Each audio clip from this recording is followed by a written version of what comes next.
আজকেই ঢাকা থেকে আসছি বোনের কাছ থেকে। আর আসার পরে তো বুঝেন, একটা সংসারে যদি একটা মহিলা বাসায় না থাকে তাহলে সেই বাসাটার অবস্থা কেমন হয়।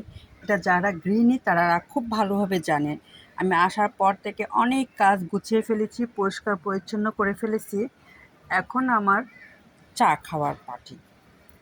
চা খাওয়ার সময় হয়েছে, তবে আজকের চাটা একটু আলাদা লাগছে। 4 দিন বোনের বাসায় ছিলাম, একটু ভিন্ন স্বাদে চা খেয়েছি। আপাসহ, ভাগ্নিসহ, আরেকটা বোনসহ 3 বোন একসঙ্গে থেকে খুব মজা করে চা খেয়েছি। চায়ের স্বাদটাই যেন অন্যরকম ছিল।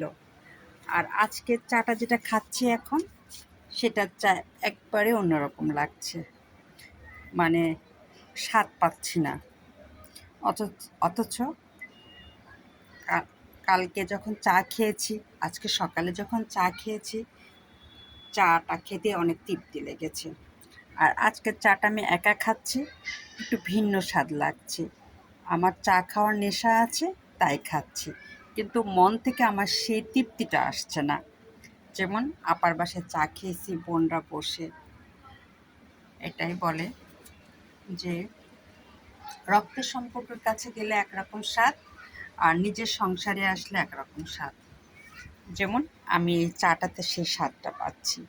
ওখানে স্বাদটা পেয়েছি একরকম, আর এখানে পাচ্ছি অন্যরকম, ভিন্ন স্বাদে।